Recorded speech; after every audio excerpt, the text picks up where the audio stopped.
the testimony that Pastor Dale and his wife's been waiting for. Um,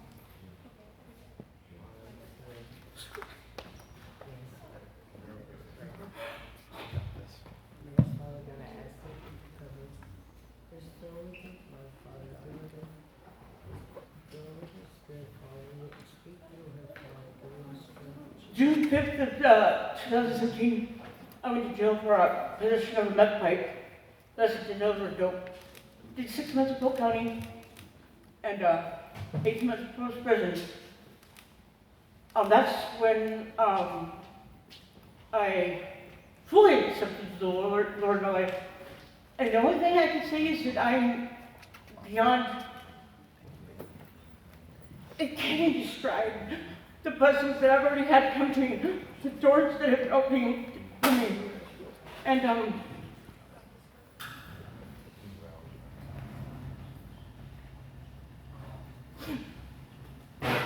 I respected the dude that I thought that I married. His brother, somehow, someway, dude's 50-some years old, and I supposedly somehow inspired him to get clean up drugs, and he was a slammer, and did it all his life since he was a kid. That comes at me in two different ways. It weighs my heart that I'm sad that his family and his own kids couldn't get him clean sober, but yet, me out of anybody. I've had a lot of negativity come my way. I had people really mad at me when I got out of jail that I used to hire power to get clean sober. I was disgusted by that. You know, you think that they'd be happy. Every time I had negative come at me, I was up to that man up there. That's the only man that's got my back. The only one that I trust to have my back on anything. I haven't been to church for a while because of the high negative energy. I can't do it. It's too heavy for me. I have to walk out multiple times. I'll never forget the day Pastor Del baptized me. That was beyond. I'll never forget that. Even though it was a lot of different school, it was kind of, yes, I will never forget that. The Lord has, oh God, opening up doors that you think, no, it can't be possible. And it is. Every time I have negativity come my way, I don't come downtown anymore. I came down here, well, I've been cooked up in the apartment, but I'm about ready to tear it on walls because I can't go up to it, I just had knee surgery. Come down to the park, go by Arches, I cried. I did that one together. I was literally, it was like you had to watch your shoulders, you had to get your back. It was that negative down there. So what I do, we all make some edibles, and they need to go, let it for a minute. The Lord has always had my back, and I won't give him up for nothing or nobody. The doors, the things that have come to me, since I got fully accepted the Lord in my life, he has been an awesome God. My mom was just down here, which I read that because somebody had to do with me when I had surgery, for what reason, I don't know. I've been put under before, and only God knows is the song she had played, and she asked me if I ever heard it. And I said no. And it was by Dolly Parton in Kingdom Country, I think? Went to my other one. But I played that every day. You know, Hope, I had to get rid of her to my friend Gary because people were making complaints about her barking. The area where housing housed me, the only thing I could say was duck and hide. I mean, I did 2 days ago. I watched the Mexican get strip searched in the middle of the street. I mean, how often do you see that? I mean, went back inside the house and closed the door, locked it, and I don't come down here much like I used to because I can't be around the negativity. I'm supposed to look forward, not backwards. And I've had a lot of people mad at me because I'm giving up my housing because it was a joke. The Lord wants me to go up north. The only thing I'm getting is woods out of that, and so I'm assuming that's where I spread my dad's ashes. And so that's what I'm doing. I'm going to go up north, and I cannot live in Salem. Salem has got so much of a high negative energy for me that you can't even walk down the streets anymore. I mean, it's sad. When I first got my housing, it was so,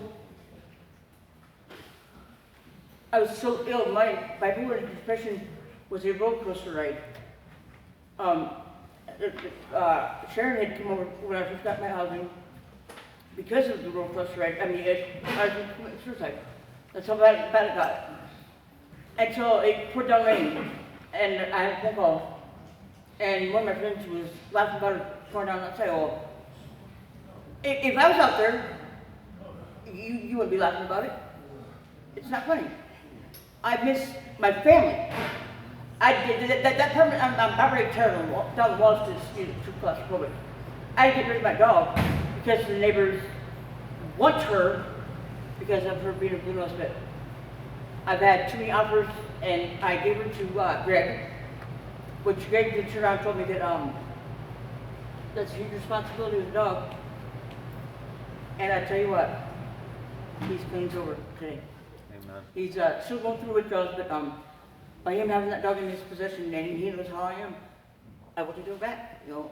But for me to give him something that he knows what my loyalty is behind that dog, if that can inspire somebody to get clean sober, more power to him. I love Greg for that. And the other day I had nightmares that hit my car. Greg wasn't answering his phone, he wasn't off. I was getting mad. But then I had the conversation with the man upstairs, and she's okay.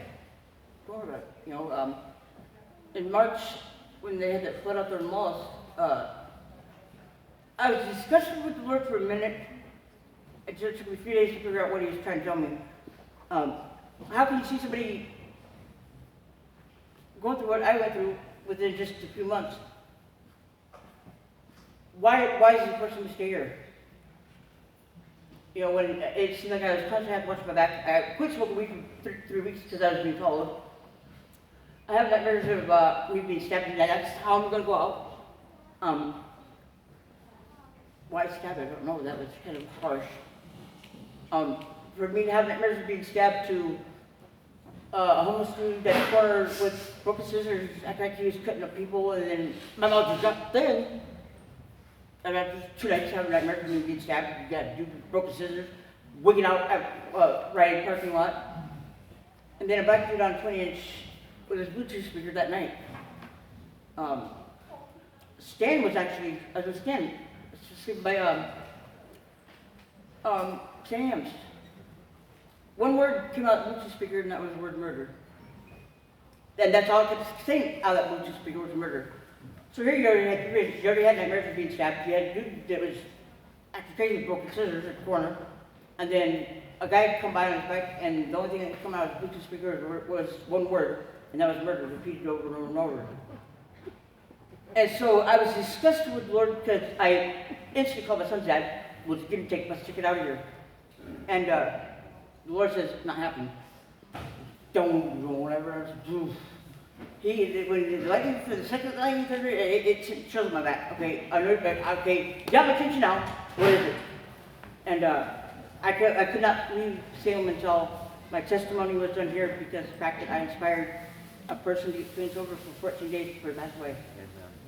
Just last night I did my testimony over there at West Side, because that's where the connection that me and that Jerry had is over on the West Side. And I can only thank Pastor Doak for baptizing me.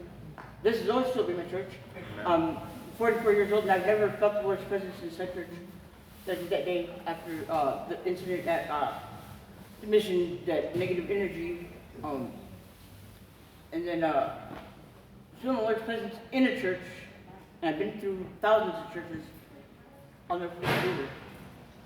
So I give much love and respect for you and Ryan. Let me be a part of your family. It goes both ways.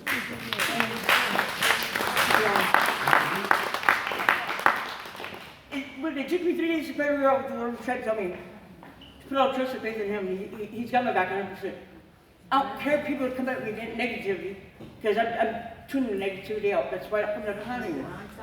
It's not that I'm saying that I'm better than anybody else, because I'm not. I just can't get on negativity. I'm supposed to move forward, not backwards. And yeah. Crystal, would you be okay if we had a couple of your brothers and sisters come up and pray with you before we end today? Absolutely. All right. All right. I see one. I had a hunch. Well, you know what? Wherever you go, you know this is family here for you, right? Oh, yes. That's not gonna happen. The Lord's want me to go up north, and I don't know if it's because of my he's put my dad's ashes up there, but I think that's where it's from. And he wants me to go up there, and I might swing back through. Well, I gotta swing back through because I can't. You know, I have to. Yeah. All right. So. We'll start with our sister here. Let's have to pray first. Father God, we come together in agreement for my sister Kristen. You know her heart and her trials and her troubles, Lord. I ask that wherever you lead her, Father, that she goes in your spirit and you give her the words and the wisdom to share your word, Father, in thy kingdom. Oh, Father God, thank you for Sister Kristen and her love that she is so unselfish and shared with me, even in her bad times, Father. I feel her love. I ask that you, good Father, have your way with her. In the mighty name of my loving Savior, Jesus Christ, amen.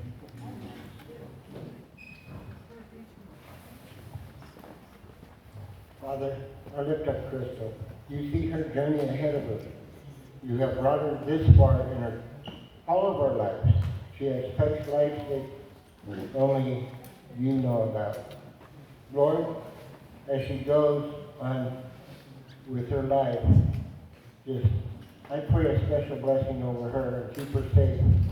For it is your kingdom that we all seek in Jesus' name. Heavenly Father, thank you for letting Crystal come here today and share her testimony. This testimony is powerful, Lord, as you well know. I ask that you continue to bless Crystal and give her the strength, Lord, to keep doing what she's doing. And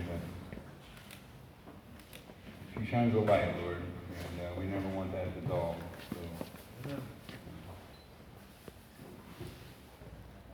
You know what she needs, Lord, better than we do. In your name we pray, amen. Amen. Father God, we just come to you today in the most humble adoration of your love. We thank you for Crystal and all that she's done for us here.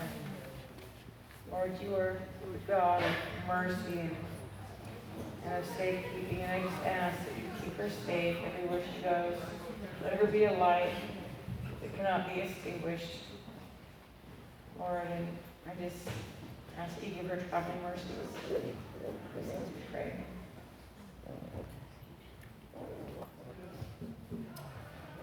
God, as you've given Crystal that experience of being in your presence, and where she knows what it's like to walk in your spirit, and she knows what it's like to distinguish between that which is good and that which is not so good. Just keep her eyes open in that manner, and that you guide her steps, that you give her a sense of confidence and peace, and that she will hear your voice clearly, And I have. and that there will be no misunderstanding as to what it is that you're communicating with her.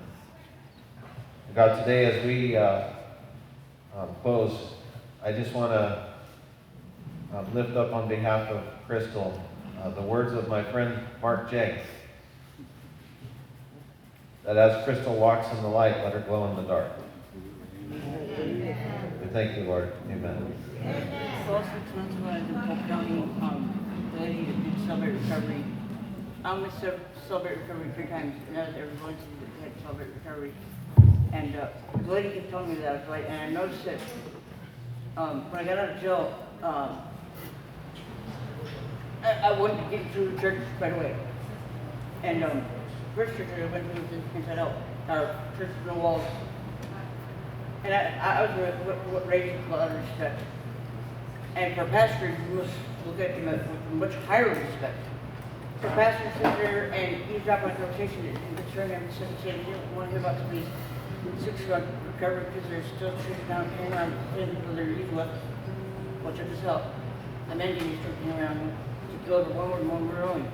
Even though they don't like to hear the word God in the conversation, I made a point that was in there every time.